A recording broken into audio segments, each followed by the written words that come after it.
not careful and you no-clip out of reality in the wrong areas, you'll end up in the backrooms, where it's nothing but the stink of old moist carpet, the madness of mono yellow, the endless background noise of fluorescent lights at maximum hum buzz, and approximately 600 million square miles of randomly segmented empty rooms to be trapped in. God save you if you hear something wandering around nearby, because it sure as hell has heard you. So that was a description of the backrooms, which is something that some guy on 4chan invented about 15 years ago. So it's basically like an infinite space of liminal spaces. What actually is a liminal space? So according to Google, the definition of a liminal space is the uncertain transition between where you've been and where you're going physically, emotionally, or metaphorically. Whatever that means. Basically, if I had to say a definition, it would probably be like a place or image which is kind of nostalgic in a weird way. Like one of these photos, for instance. It kind of feels like that feeling that you get when you get lost in a supermarket when you're a kid, or you're walking down an empty school corridor. I mean, when I see liminal photos, I don't find them scary or like creepy or anything. I almost feel like comforted in a weird way. So over the course of the next few days, I'm gonna be, you know, finding my own, finding them in the wild, in their natural habitat.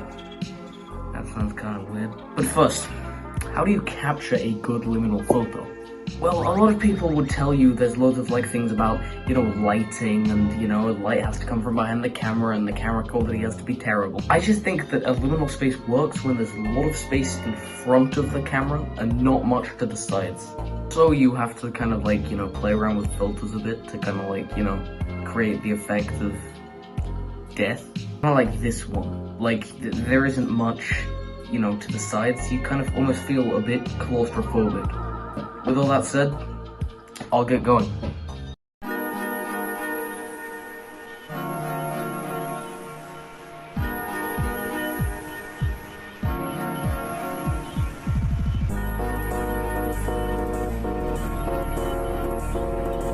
So yeah, it's day one.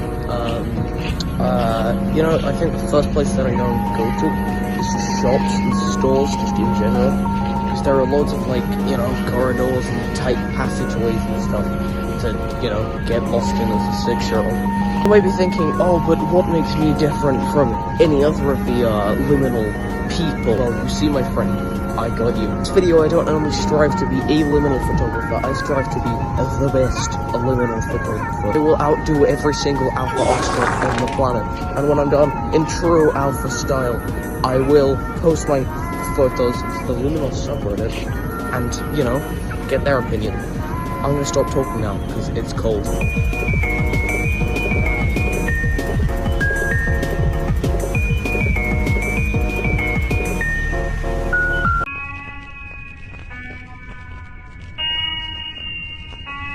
Right, I'm back. So I took some photos in Tesco. There was only one, which I think was actually a good liminal photo, and I had to stand there for like 2 minutes waiting for people to like move out of that corridor.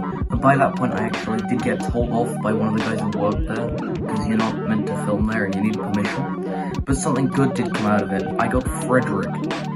Frederick is a melon who I drew a face on. He will be my emotional support throughout the video.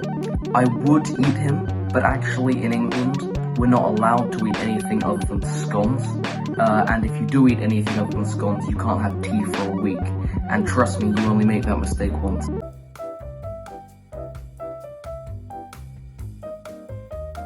Hi there. Just wanted to say that I was thinking of going to my local park tonight to take some, you know, good liminal photos. Because, you know, a lot of them are taking them, you know, playgrounds, because that's a place that you spend a lot of time in as a kid. You see, I live in a magical world called London, and the darker it gets, the probability of you getting shanked goes up. Also, when it hits about 9 o'clock, it's 8 now, all of the children in the park are replaced with heroin addicts.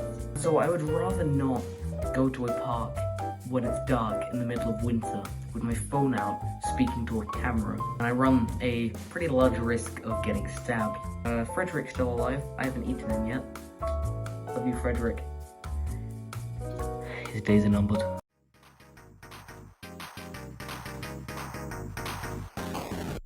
Right, so it's day 2. I've got not 1, not 2, but 3 playgrounds in mind.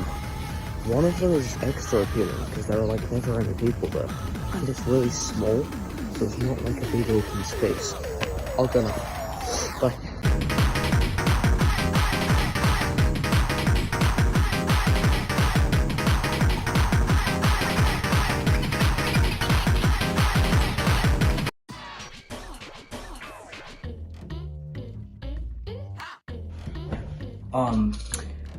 I have never failed this miserably in my life. At least I have still got, what's he called? Hamilton? Alex? Frederick, yeah.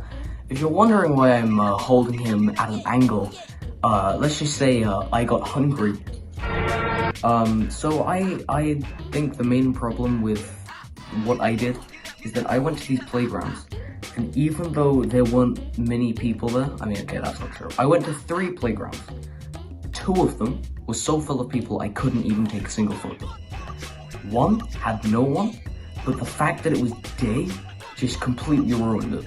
I did take 1 okay photo, and that was just of a block of flats. The reason why I did like that, I'll explain now.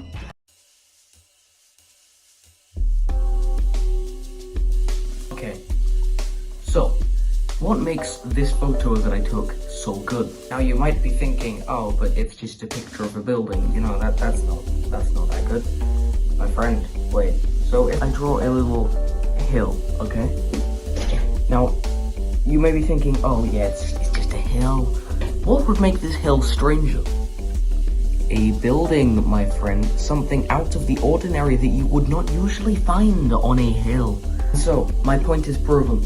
When you take a liminal photo, you have to make sure that there is something in the photo, most of the time, because this doesn't always work, but you know, that there is something out of the ordinary in the photo. And the fact that this building just stands by itself, and it doesn't have anything else around it, I think that works.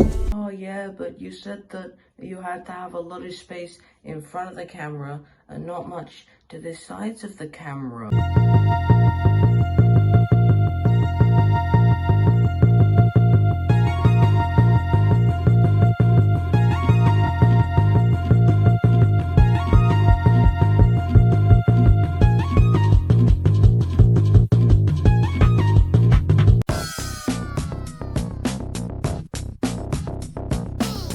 Wanted to say, day 3 is actually more like day 3, 4, 5, and 6, because I'll be spending this weekend in Germany. I'll still be taking photos there and documenting everything as if it was one day.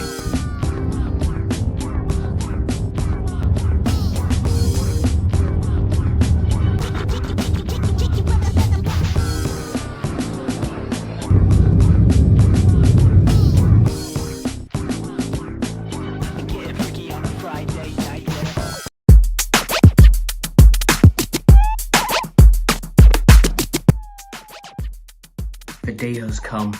Now, if I told you that I only just got back from Germany, I would be lying. Yeah, I took a few days off because I was procrastinating a lot, saying that I would film this tomorrow, and I never did. And so what I want to say is that I am uploading my photos to the liminal subreddit now. I'm going to be uploading them now. I'll check this evening to see if they've gained any positive, you know, attention. Like, okay, I'm just aiming for 1 upload on any of the photos.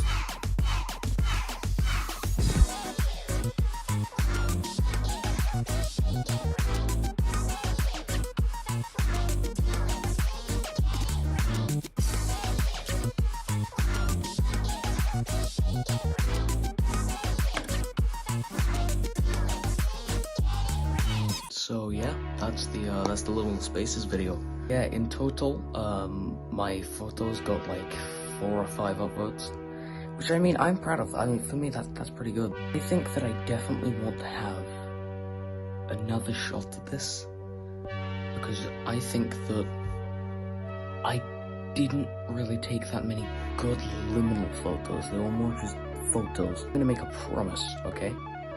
That it won't be my next video, but at some point in the future, I will make a part 2. So I think that I've come to find a definition for liminal spaces. A liminal space is a photo or place or just image that reminds you of what it was like to be a child, when exams and tests and interviews and jobs, none of that mattered, and just being yourself was fine. A weird, happy kind of nostalgia.